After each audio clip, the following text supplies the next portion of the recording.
देखो भाई, दो जो हैं, जैसे आपका सेंटर में जो है वो लोकसभा और राज्यसभा होती है, वैसे ही जो है स्टेट में लेजिस्लेटिव असेंबली और जो है लेजिस्लेटिव काउंसिल होती है। लेजिस्लेटिव असेंबली और लेजिस्लेटिव काउंसिल, लेजिस्लेटिव असेंबली और लेजिस्लेटिव काउंसिल होती है।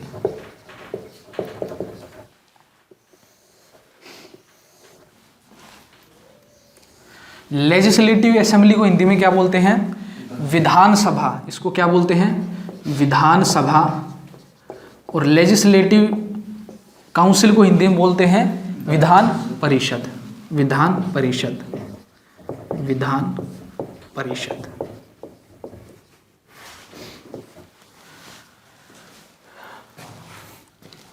सबसे पहले जो है हम कंपोजिशन की बात करेंगे।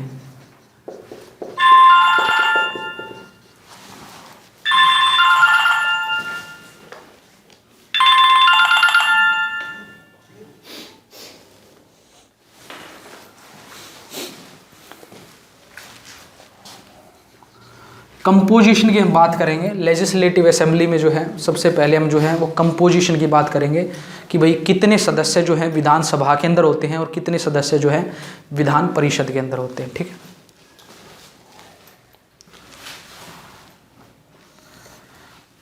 मैक्सिमम जो स्ट्रेंथ होती है विधानसभा की, मैक्सिमम स्ट्रेंथ जो संविधान में दी गई है वो 500 है।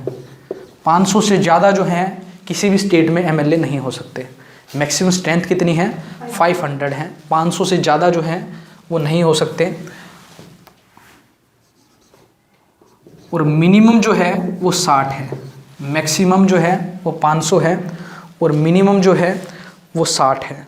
मैक्सिमम 500 है और मिनिमम जो है वो 60 है।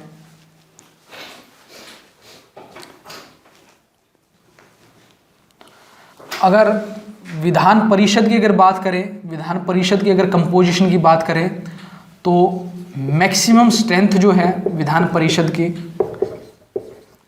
वो जो है इसका 1/3 है। किसका 1/3 है? इसका जो है वो 1/3 है। लिखो 1/3 of legislative assembly, 1/3 of legislative assembly. ठीक है, मैक्सिमम स्ट्रेंथ है 1/3 ऑफ लेजिस्लेटिव असेंबली। अगर इमेजिन करो कि जो है 120 जो है असेंबली के अंदर मेंबर हैं तो मैक्सिमम जो है काउंसिल के अंदर कितने मेंबर हो सकते हैं? कितने हो सकते हैं? 40 मेंबर हो सकते हैं। ठीक है, तो 1/3 जो है इसकी मैक्सिमम स्ट्रेंथ होती है और मिनिमम स्ट्रेंथ जो है वो 40 होती है। मिनिमम स्ट्रेंथ जो है वो 40 होती है। ठीक है, तो अगर हरियाणा की अगर बात करें तो हरियाणा में जो है क्या काउंसिल बन सकती है? हरियाणा में मिनिमम स्ट्रेंथ जो है वो 40 है। तो क्या हरियाणा में काउंसिल बन सकती है? हरियाणा में अगर काउंसिल होने के लिए जो है तो आपकी असेंबली में कितने मेंबर होने चाहिए? कितने होने चाहिए? 120 होने चाहिए, क्योंकि 120 का मिनिमम कितना है? 40 है। तो असेंबली में 120 होंगे तभी हरियाणा में बनेगी। ठीक है, मिनिमम क्या कितना होता है? 40 होता है। ठीक है, तो हरियाणा में जो है काउंसिल नहीं है। ठीक है, ये जो बड़े बड़े स्टेट्स में होती है जिसमें असेंबली में ज़्यादा मेंबर होते हैं उन्हीं स्टेट्स में होती है। छोटे छोटे स्टेट्स में जो है ये नहीं होती काउंसिल, विधान परिषद। ठीक है, इसको बनाने का क्या तरीका है भाई? इसको जो है किसी स्टेट को अपने स्टेट के अंदर काउंसिल बनानी है। ठीक है, अगर बड़े स्टेट की भी मर्जी है कि वो बनाए या ना बनाए अपने स्टेट के अंदर काउंसिल। ठीक है, तो उसको बनाने का क्या तरीका है? सबसे पहले एक स्टेट को जो है 2/3 की स्पेशल मेजोरिटी से जो है एक रिजोल्यूशन पास करना पड़ता है। ठीक है, और वो रिजोल्यूशन फिर जो है पार्लियामेंट में जाता है। जब स्टेट की असेंबली पास करेगी विधानसभा, और वो कहाँ पे जाएगा? पार्लियामेंट में जाएगा, और पार्लियामेंट को सिंपल मेजोरिटी से उसको पास करना पड़ता है। इतना अगर काम हो जाए तो स्टेट के अंदर जो है विधान परिषद जो है वो बन जाएगी। तो लिखो इसको फॉर्मेशन का तरीका क्या है? फॉर्मेशन कैसे होती है इसकी? विधान परिषद की फॉर्मेशन कैसे होती है? रिजोल्यूशन जो है सबसे पहले resolution passed by 2/3 majority in legislative assembly, और उसके बाद जो है सिंपल मेजोरिटी से जो है इसको पार्लियामेंट में पास करवाना होता है। सिंपल मेजोरिटी से पार्लियामेंट के अंदर, ठीक है। जैसे ही पार्लियामेंट इसको सिंपल मेजोरिटी से पास करती है तो स्टेट के अंदर जो है वो विधान परिषद जो है वो बन जाती है, ठीक है। कितने स्टेट्स के अंदर जो है विधान परिषद है, बताओ भाई, कितने स्टेट्स के अंदर विधान परिषद है? अगर आपसे एग्जाम में पूछे कि हमारे देश में कितने स्टेट्स के अंदर विधान परिषद हैं, बताओ। हमारे देश के अंदर जो है 7 स्टेट के अंदर विधान परिषद थी, ठीक है। अभी कितने स्टेट के अंदर है? 6 स्टेट के अंदर है। जम्मू कश्मीर के अंदर भी थी विधान परिषद, लेकिन जब से जम्मू कश्मीर को स्टेट का दर्जा हटाया है अगस्त 2019 में, तो हमारे देश में कितने स्टेट के अंदर जो है विधान परिषद हो गई है? 6 स्टेट्स के अंदर जो है विधान परिषद हो गई। 6 स्टेट के अंदर विधान परिषद है, ठीक है। कौन कौन से हैं वो 6 स्टेट? वो 6 स्टेट्स कौन कौन से हैं? कौन से हैं भाई वो 6 स्टेट्स? यूपी, ठीक है, बिहार, यूपी बिहार, ठीक है, महाराष्ट्र और कौन सा है? कर्नाटका, महाराष्ट्र, कर्नाटका, तेलंगाना एंड आंध्र प्रदेश। वेस्ट बंगाल में नहीं है, आंध्र प्रदेश। यूपी, बिहार, महाराष्ट्र, कर्नाटका, तेलंगाना और आंध्र प्रदेश, इन 6 स्टेट के अंदर जो है हमारे देश के अंदर विधान परिषद है, और बाकी जो है स्टेट्स के अंदर नहीं है, ठीक है। ठीक भाई, कोई डाउट इसके अंदर? पता लग गया अभी कंपोजिशन क्या होती है और जो है फॉर्मेशन कैसे होती है विधान परिषद की, ठीक है। क्या रिजोल्यूशन होता है? एक तरीके से संकल्प, हिंदी में बोलते हैं इसको, ठीक है। रिजोल्यूशन का मतलब होता है कि जो है हमने जो है नहीं, शपथ नहीं होता, कि हमने एक संकल्प पारित कर दिया, एक कानून भी नहीं कह सकते, एक जो है एक तरीके से ये कह सकते हैं भाई जो है आपने किसी पेज पे लिख दिया कि भाई हम जो हैं, हम सारे जो है चीज़ को राजी हैं। जैसे भाई यहाँ पे जो है हम 40 आदमी बैठे हैं, तो 40 आदमियों ने जो एक संकल्प लिया, हमने लिखा कि भाई जो है हम जो है कृषि कानून का विरोध करते हैं, ठीक है। तो ये हमारा क्या एक रिजोल्यूशन है, ठीक है। तो इसको जो है रिजोल्यूशन बोलते हैं। तो आपका जो है एक 2 तरीके की चीज़ होती है, मोशन एंड रिजोल्यूशन, ठीक है। जो आपका असेंबली में जो भी काम होता है या पार्लियामेंट में कोई भी काम होता है, वो मोशन और रिजोल्यूशन के जरिए काम होता है, ठीक है। जैसे स्पीकर ने कहा कि भाई आज जो है हम केवल कृषि कानून पे डिस्कस करेंगे, तो अब बताओ भाई आप सारे तैयार हो इस पर डिस्कस करने के लिए? तो वो लोग बोलेंगे हाँ हम तैयार हैं। तो ये क्या हो गया कि मोशन पास हो गया, ठीक है। रिजोल्यूशन जब भी पास होता है तो वोटिंग जरूर होती है, ये दोनों में डिफरेंस होता है। रिजोल्यूशन में हमेशा वोटिंग होती है, मोशन कोई भी होता है उसमें वोटिंग हो या ना हो, ठीक है। मोशन रिजोल्यूशन क्या है? कोई भी काम जो होता है, जैसे हम तो नॉर्मल काम करते हैं, जब भी मन किया काम करना शुरू कर दिया। पार्लियामेंट में और असेंबली में कोई भी काम होता है तो उस पर भी जो है बाकी लोगों की राय ली जाती है, ठीक है। वो क्या है? मोशन और रिजोल्यूशन उसको बोलते हैं, ठीक है। कोई डाउट भाई किसी को भी? ठीक है, ये जो है हमने कंपोजिशन की बात की और फॉर्मेशन की हमने बात की। अगला हम बात करते हैं कि ड्यूरेशन क्या होती है दोनों की।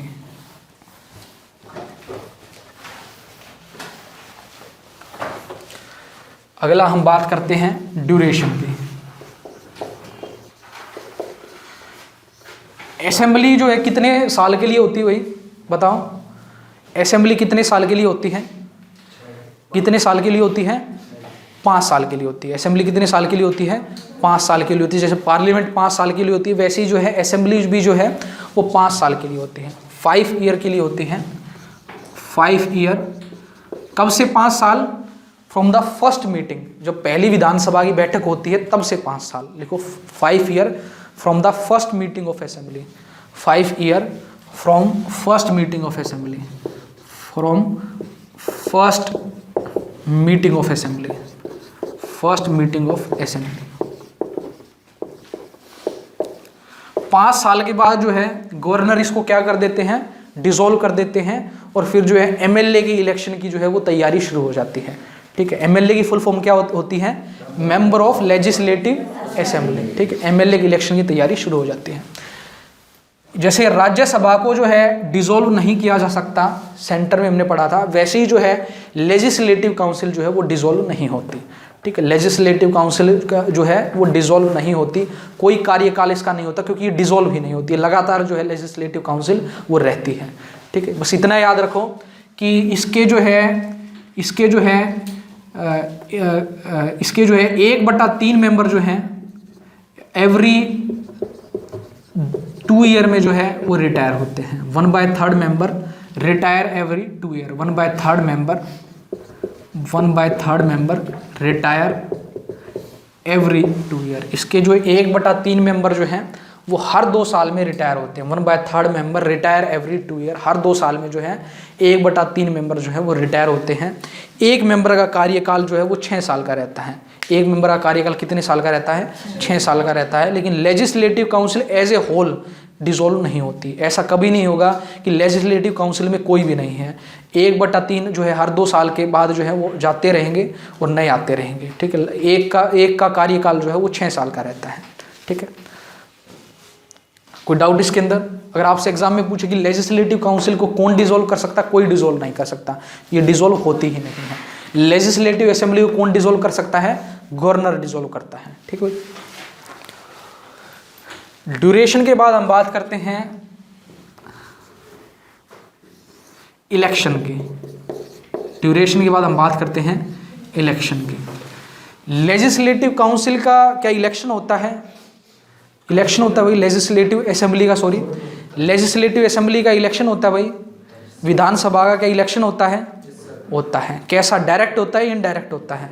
डायरेक्ट होता है। डायरेक्ट का मतलब है कि हम जाके वोट डालते हैं। इनडायरेक्ट का मतलब है हम वोट नहीं डालते, हमारे प्रतिनिधि वोट डालते हैं। ठीक है, तो कैसा इलेक्शन होता है? डायरेक्ट इलेक्शन होता है लेजिस्लेटिव असेंबली का। तो लिखो इलेक्शन कैसा होता है? Direct election. डायरेक्ट इलेक्शन होता है। और जो है जो भी 18 साल से ज़्यादा के उम्र के हैं उस स्टेट के, वो जो हैं वोट डालते हैं लेजिस्लेटिव असेंबली में। ठीक है, जो अगर इलेक्शन की बात करें लेजिस्लेटिव काउंसिल की, तो कैसा है? डायरेक्ट होता है, इनडायरेक्ट होता है? इनडायरेक्ट होता है। हम जो है काउंसिल में वोट नहीं डालते। ठीक है, हम जो है काउंसिल में वोट नहीं डालते, तो इनडायरेक्ट इलेक्शन होता है। अब ये सवाल उठता है कि कौन वोट डालता है? हम वोट नहीं डालते तो कौन वोट डालता है लेजिस्लेटिव काउंसिल में? बताओ कौन वोट डालता है? कौन वोट डालता है? नहीं, केवल एमएलए नहीं, ये डिवाइड है, एक पूरा का पूरा क्राइटेरिया है, उसको देखते हैं। 1/3 मेंबर जो हैं, 1/3 मेंबर को जो है वो आपके एमएलए जो हैं वो इलेक्ट करते हैं। Elected by MLA, elected by MLA. आपके जो 1/3 मेंबर हैं उनको जो है आपका जो म्यूनसिपैलिटीज़ और जो आपका डिस्ट्रिक्ट बोर्ड होता है, जो पंचायत से रिलेटेड होता है, डिस्ट्रिक्ट बोर्ड और म्यूनसिपैलिटीज़ हैं, वो इलेक्ट करते हैं। Elected by municipalities and district board.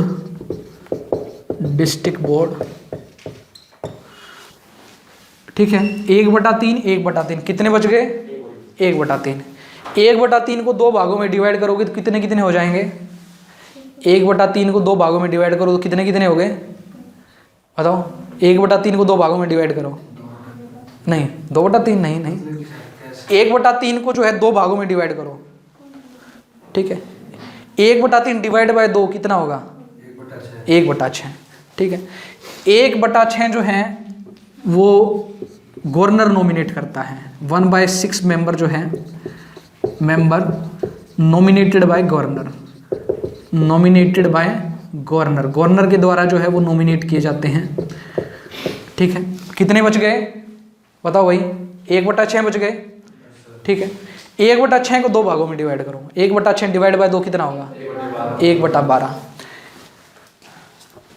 1/12 जो होते हैं वो जो भी कॉलेज के ग्रेजुएट हुए हैं, नए नए ग्रेजुएट निकले हैं, नए जो है लड़के हैं कॉलेज के जो अभी पास आउट हुए हैं, जिनको 3 साल जो है वो पास आउट हो गए हैं, वो जो है इलेक्ट करते हैं।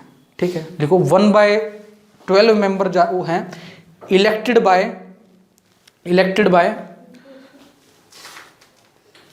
College graduates. 1/12 member elected by college graduates. Bracket में लिख लेना 3 ईयर्स, 3 ईयर, या college graduate standing 3 years, college graduates standing 3 years, ठीक है। कॉलेज ग्रेजुएट्स कहाँ के, उसी स्टेट के, college graduates of state standing 3 years, ठीक।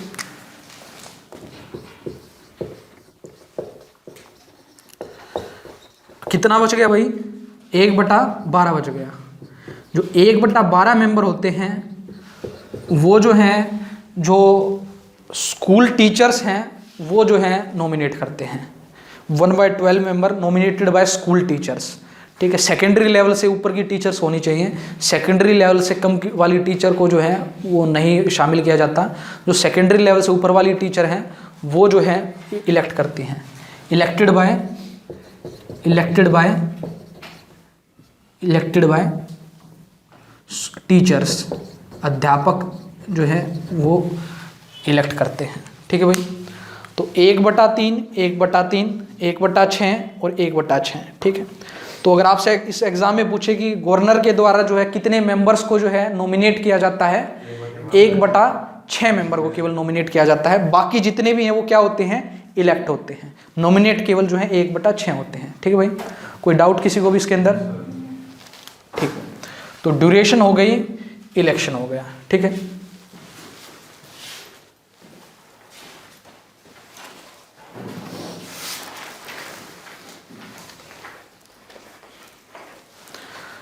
ठीक है भाई, कोई डाउट इसके अंदर। अगला आप देखिए क्वालिफिकेशन, अगले लिखिए इसी के अंदर क्वालिफिकेशन।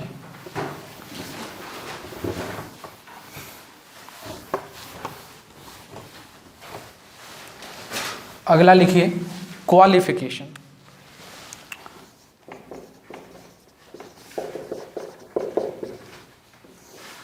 क्वालिफिकेशन, एमएलए बनने के लिए जो है क्या क्वालिफिकेशन होनी चाहिए, जो है आपको जो एमएलए बनाया जा सकता है, कितने क्लास में जो एमएलए बन सकते हैं, ठीक है। क्या होना चाहिए एमएलए बनने के लिए, जो क्या होना चाहिए बताओ, क्या होना चाहिए, सिटीजन ऑफ इंडिया होना चाहिए, सिटीजन ऑफ इंडिया होना चाहिए, ठीक है भाई, सिटीजन ऑफ इंडिया होना चाहिए, ऑफिस ऑफ प्रॉफिट नहीं होना चाहिए, और 25 साल क्या होनी चाहिए, उम्र होनी चाहिए। 25 ईयर जो है वो मिनिमम एज होनी चाहिए, और आपको जो है वोटर लिस्ट में आपका नाम होना चाहिए, name should be mentioned in voter list. Should be आप लिख सकते हो, शुड बी इलेक्टर, शुड बी इलेक्टर, इलेक्टर, इलेक्टर का मतलब है वोट डाल सके, ये जो है होना जरूर होना चाहिए, ठीक है। सेम टू सेम क्वालिफिकेशन जो है वो काउंसिल की, बस ये याद रखना, यहाँ पे जो है एज कितनी है, 30 ईयर है, मिनिमम एज कितनी है, 30 ईयर है, बाकी चीज़ें जो है आपकी सेम रहेंगी, ठीक है। तो असेंबली में एमएलए बनने के लिए आपके पास क्या होना चाहिए, लेजिस्लेटिव असेंबली का में जो है आपको जो है 25 साल उम्र होनी चाहिए, और काउंसिल में कितनी होनी चाहिए, 30 साल उम्र होनी चाहिए। है भाई कोई जो एमएलए बन सकता है, हाँ नहीं है कोई भी, ठीक है। तो एमएलए के लिए जो कितनी उम्र होनी चाहिए, 25 साल, और काउंसिल के लिए कितनी होनी चाहिए, 30 साल, ठीक है। सर ऑफिस ऑफ प्रॉफिट नहीं होना चाहिए ना, ऑफिस ऑफ प्रॉफिट नहीं होना चाहिए, ऑफिस ऑफ प्रॉफिट नहीं होना चाहिए, ठीक है। कोई डाउट इसके अंदर। नेक्स्ट हम बात करेंगे बिल, कानून जो है वो कैसे पारित होते हैं दोनों के अंदर, ठीक है। अगर जो है आपका काउंसिल अगर कोई कानून बनाती है, ठीक है, कानून किसी में भी आ सकता है, शुरुआत जो है वो काउंसिल से भी हो सकती है, और शुरुआत जो है वो असेंबली से भी हो सकती है, विधान परिषद से भी शुरुआत हो सकती है कानून की, और विधानसभा से भी किसी कानून की शुरुआत हो सकती है, ठीक है। अगर विधान परिषद कोई कानून बनाती है और विधानसभा जो है उसको रिजेक्ट कर दे, विधान परिषद कोई कानून बनाती है, विधान परिषद कोई कानून बनाती है और विधानसभा उसको रिजेक्ट कर दे, तो कानून खत्म हो जाता है, ठीक है। विधान परिषद कोई कानून बनाती है और विधानसभा उसको रिजेक्ट कर दे तो कानून खत्म हो जाता है। ऐसा सेंटर में नहीं होता, याद रखना, सेंटर में ऐसा नहीं होता। राज्यसभा कोई कानून बनाए, ठीक है, और लोकसभा उसको जो है रिजेक्ट कर दे, तो काफ़ी जो है विकल्प होते हैं, तो यहाँ पे कोई विकल्प नहीं रहता। अगर विधान परिषद ने कोई कानून बनाया और इन्होंने इसको रिजेक्ट कर दिया तो खत्म, आगे कोई कार्रवाई नहीं होगी, ठीक है।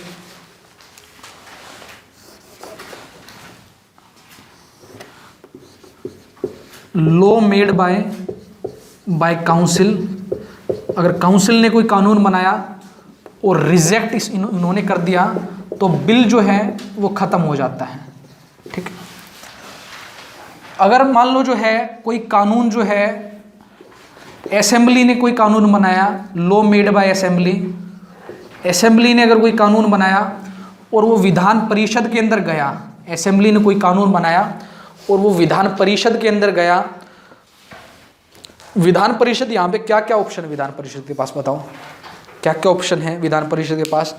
जो तो विधान परिषद इसको पास कर देगी, ठीक है, या इसको रिजेक्ट कर देगी, या जो है कोई कार्रवाई नहीं करेगी, ठीक है, या क्या कर देगी, रिटर्न कर देगी, या इसके अंदर कोई अमेंडमेंट कर देगी। ठीक है, ये सारे विकल्प बचते हैं। ठीक है, इमेजिन करो कि भाई रिजेक्ट कर दिया, ठीक है, या जो है क्या कर सकती है, ये रिजेक्ट कर सकती है, या क्या कर सकती है, इसको रिटर्न कर सकती है, या इसमें क्या कर सकती है, कोई अमेंडमेंट कर सकती है, अमेंडमेंट कर सकती है, या कुछ भी नहीं कर सकती। ये सारे हमारे पास ऑप्शन हैं।